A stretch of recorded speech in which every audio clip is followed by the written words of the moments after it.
Good evening, everyone. I'm Lindsay Davis. Thanks so much for joining us on War with Iran. We begin with a stunning declaration from President Trump. After originally saying the war in Iran could take weeks, he said late today that the objectives in Iran are, quote, pretty well complete, and signaled the operation will be ending soon, though he didn't offer any additional specifics. The president's comments follow an act of defiance. Iran elected the son of the late supreme leader as the next supreme leader. President Trump had called the son a completely unacceptable choice. Airstrikes continue to intensify across Iran, the U.S. and Israel hitting military bases and oil facilities, flames and thick black smoke filling the sky. A seventh American service member killed in action has been identified. 26-year-old Sergeant Benjamin Pennington from Kentucky, dying 1 week after being injured in an Iranian attack on the U.S. airbase in Saudia. The Kremlin reports that President Trump and Russian President Putin did speak by phone today, calling their conversation frank and businesslike. ABC's chief foreign correspondent Ian Pannell leads us off from the region again tonight. Tonight, the stunning statement from President Trump after initially saying America should prepare for weeks of war, now saying the operation will be ending soon. We're achieving major strides toward completing our military objective. And some people could say they're pretty well complete. In a move seen as a brazen act of defiance, Iran's top clerics electing the son of their dead supreme leader, 56-year-old hardliner Mujtaba Khamenei, as their new leader, despite President Trump saying he'd be unacceptable. Thousands taking to the streets of Tehran, chanting his name, pledging allegiance. Late today, President Trump speaking from Florida after warning any Iranian leader picked without his approval will not last long. We think they should put a president in, or the head of the country in, that's going to be able to do something peacefully for a change. And amid reports that Russia's giving Iran intelligence on American troop locations in the region to make it easier for Iranians to target them, President Trump today speaking to Vladimir Putin. The Kremlin saying Putin suggested ideas on a quick end to the war. And it comes as the US and Israel hit hundreds of targets across Iran. Dramatic videos circulating online showing people racing to escape as missiles blasted this military base outside Tehran. Israel also striking multiple oil depots, turning the skies black with toxic smoke. Those attacks raising some concerns in the West about destroying valuable infrastructure.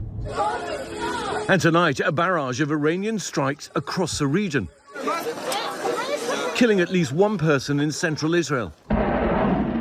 Interceptor missiles streaking over the skies of Bahrain. And Qatar releasing this video of Iranian drones shot out of the sky.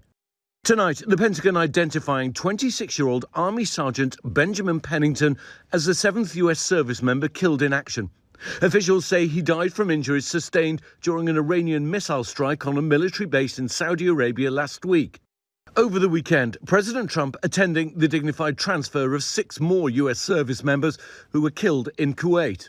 And tonight, video emerging of a strike near that Iranian girls' school where more than 160 people were killed. A close review of the video appearing to show a US-made Tomahawk missile slamming into a building next to the school. Sources telling ABC News it is possible American forces are responsible for the strike, as the US was attacking a military base in the area at the time. President Trump blaming the attack on Iran. The Pentagon says it's still investigating. For more now, we're joined by Bernard Hakel, professor of Near Eastern Studies at Princeton. Professor, thanks so much for joining us.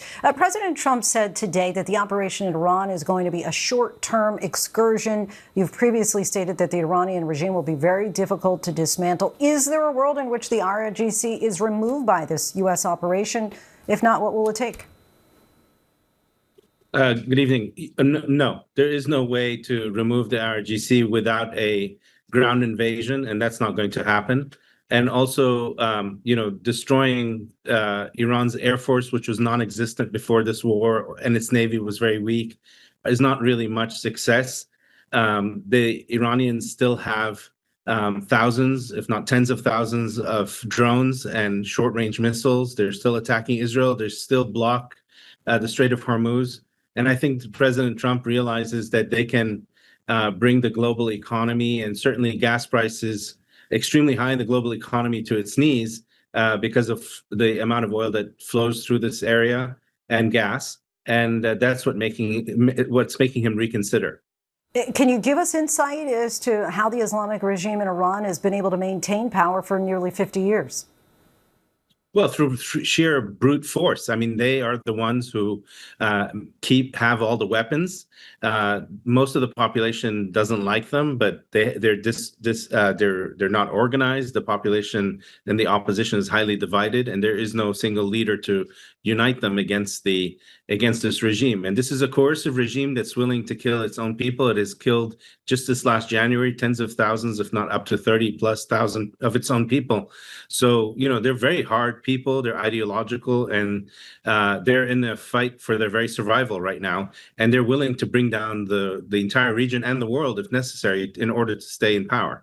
As reported, Iran named its new supreme leader Mojtaba Khamenei, the son of the slain Ayatollah Ali Khamenei. What do you make of this choice, and how will his rule differ from his father's? He's a harder man than his father's. He's much younger. He's likely, unless he's killed by the Israelis or the Americans, he's likely to remain in power for many decades. And he is going to double down and try to rebuild all the lost military capability that has been degraded in this war and the war last year, the 12-day war that the Israelis and the Americans waged. He's a believer in nuclear power and having a nuclear weapon. And so I don't see how. I mean, basically, choosing him is essentially a way of, telling President Trump that they're doubling down and, frankly, giving the finger to the president. Iran has also attacked nearby Gulf states like Saudi Arabia, Qatar, the UAE with ballistic missiles and drones. How do these attacks change the Gulf countries' geopolitical relations with Iran? Well, they've never liked Iran much, frankly, and they would like to see the regime moderate, and they were hoping that it would, but they also don't want to see the regime completely fold, because that could lead to civil war in Iran, and that it's a country with 92 million people. A civil war there and regime collapse could lead to a situation like we saw in Libya, and that would spell chaos for the entire region. So they're between a rock and a hard place. They also don't want Iran to keep attacking them. And Iran still has the capability of attacking their desalination plant. This is water desalination from the sea, and their electricity plants. And they could actually do serious harm to countries like Saudi Arabia, the United Arab Emirates, Kuwait, and so on if they started attacking these vital infrastructure installations. And that's what these countries are most afraid of. They live next to Iran. Iran is an arsonist, and they would like to see Iran, contained but not destroyed. Professor Bernard Hakel, we thank you so much for your time. Really appreciate you joining us tonight. Thank you. Tonight, President Trump is urging oil tankers to defy Iran and push through the Strait of Hormuz, calling on them to, quote, show some guts. Oil prices dropped today to $87 a barrel. The national average for a gallon of gas is now at $3.51. But tonight, analysts warn it could hit $4 by the end of the week. Here's our chief business correspondent, Rebecca Jarvis. Tonight, the oil markets and gas prices here at home are riding on the president's every word and on the unfolding war in Iran. Overnight, a record surge in oil prices reaching nearly $120 a barrel before plunging late today amid word the president said the war is very complete, pretty much. The wild volatility from this war in Iran already reaching the gas pump across the U.S. tonight. Drivers like Michelle in Boston trying to fill up the tank, but stunned by what she was seeing. I'm already at $65 and still pumping. The national average tonight now $3.51 a gallon, up 57 cents from a week ago. This is truly certainly an unprecedented situation. The war has triggered the biggest disruption to oil supplies in history, with the Strait of Hormuz effectively shut down. Tankers loaded with fuel have no place to go, forcing three major OPEC oil producers, Kuwait, Iraq, and the UAE, to cut production. Analysts have warned the longer the disruption, the higher gas prices will go, and the ripple effect far beyond the pump. Grocery prices, airfare, and the cost to do business for farmers and small companies. And for Michelle, by the time she was done at the gas pump, it cost more than $90 to fill up her SUV. If it stays like this, it's going to be pretty bad. Rebecca, thank you. Coming up, our Ian panel pieces together the deadly strike on an Iranian girls' elementary school on the first day of the war.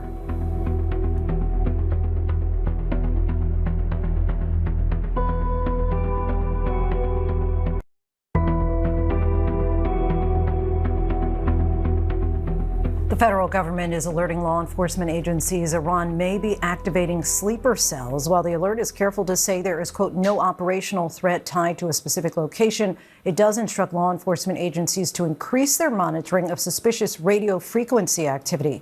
ABC News chief investigative correspondent Aaron Katursky has the latest.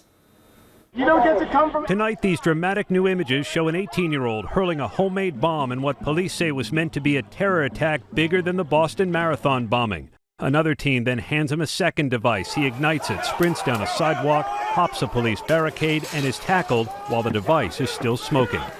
This chaos interrupted dueling protests Saturday outside the home of New York City Mayor Zohran Mamdani, started by far-right anti-Muslim provocateur Jake Lang. The violent left does not respect freedom of speech.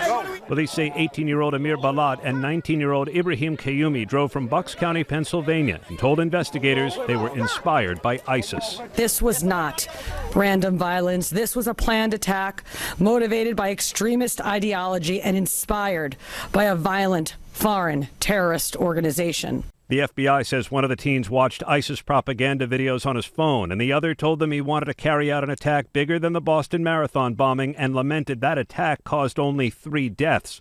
The devices were made from mason jars, nuts, and bolts. One of them tested positive for the highly volatile substance TATP, used in attacks around the world.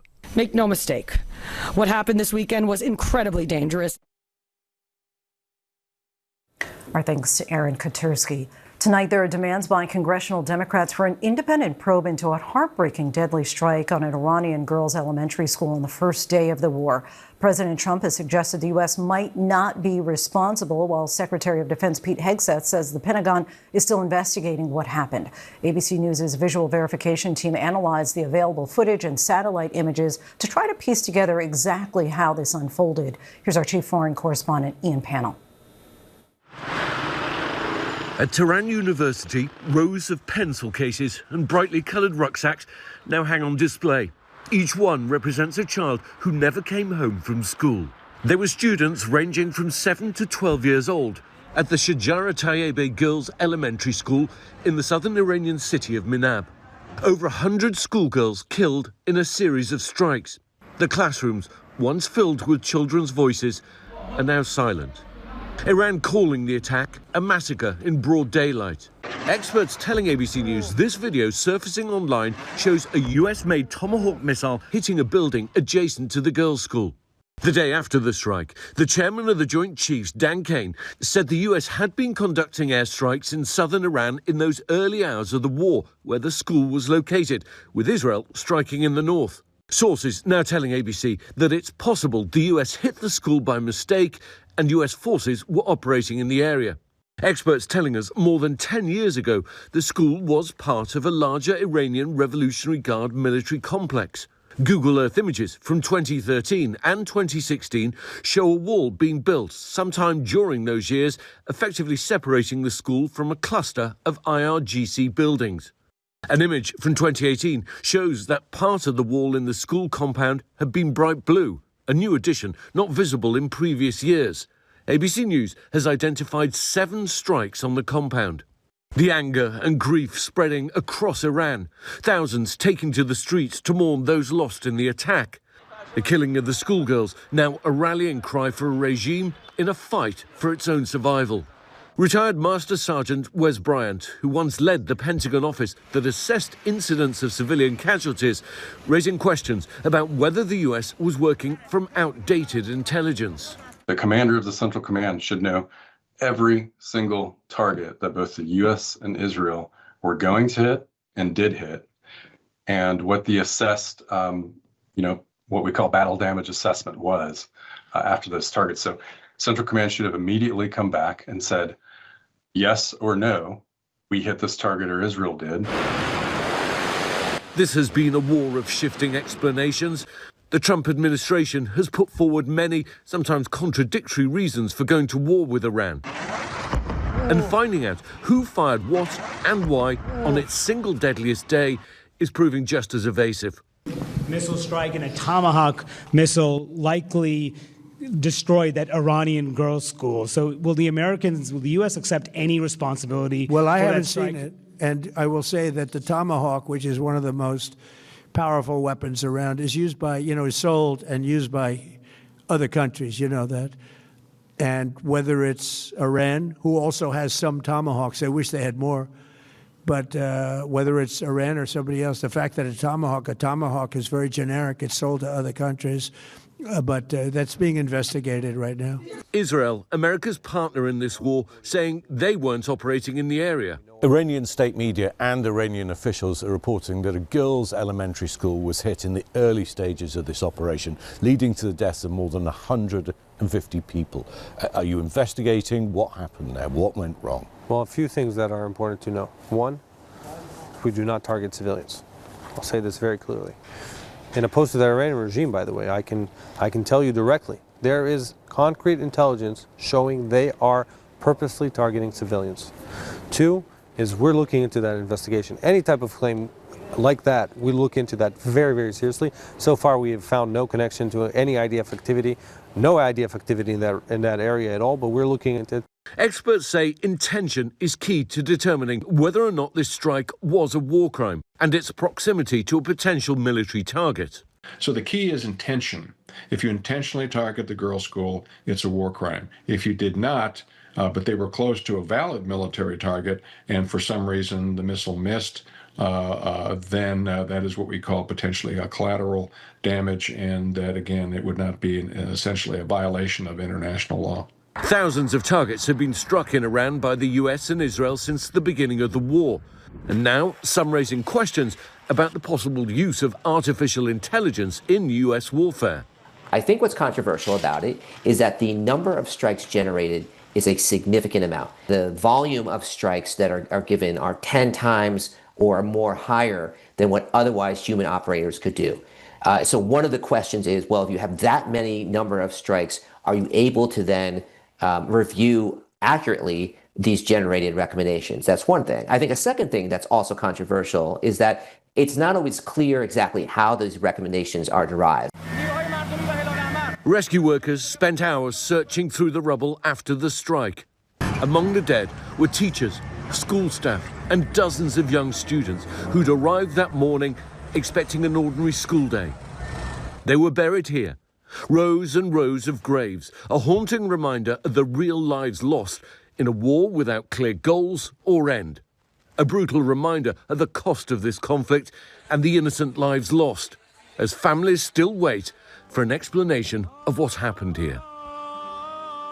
Our thanks to Ian Pannell for that. Coming up, ticket prices are expected to soar as safety concerns grow for some overseas flyers. We speak with a travel expert about what you need to know.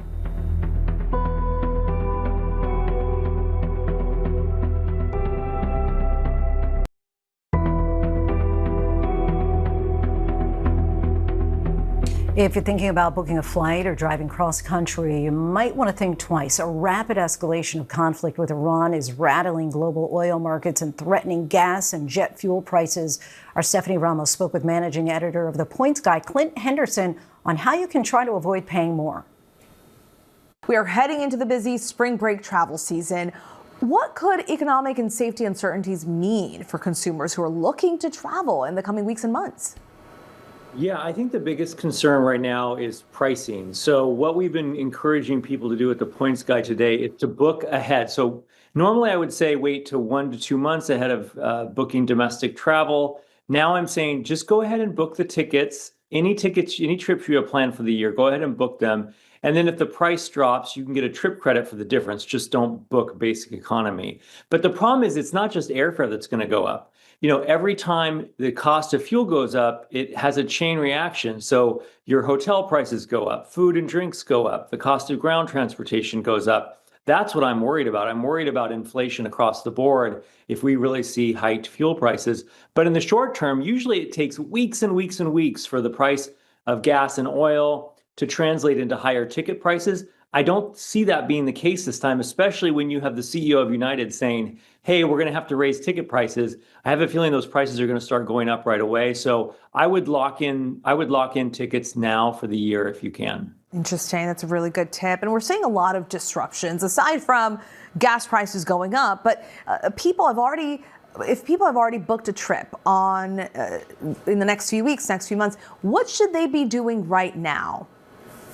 The first thing is information is power. So I would really pay attention to what's going on in the world right now. We saw that flare up of violence in Mexico that ruined a lot of people's trips. Now we have the Middle East situation. I'm supposed to fly through Abu Dhabi in a couple of weeks to go to South Africa. So you really got to be paying attention to the news right now. But here's what I would say. Take a picture of your passport, know your passport number, have your airline record locator number with you at all times so you know that. Get the customer service phone number for the airline. Follow them on social media, and finally, pay attention to what's happening at the airport you're leaving from and going to, because you want to make sure you get a heads up. If you're seeing 3-hour security lines at Houston, for example, you want to be well ahead of that so you give yourself extra time. So you just got to really be an informed consumer right now because it's such a flux. You don't know what's going on with currency, with gas prices, with violence. So you really want to be paying close attention. And, don't worry if you feel like you can't travel. Most airlines will give you a trip credit for future travel if you decide to cancel these days. Just don't book basic economy and work with the hotels if you booked a non-refundable hotel rate. Our thanks to Stephanie for that. And that is our show for this hour. I'm Lindsay Davis. Be sure to stay tuned to ABC News Live for more context and analysis of the day's top stories. Thanks so much for streaming with us.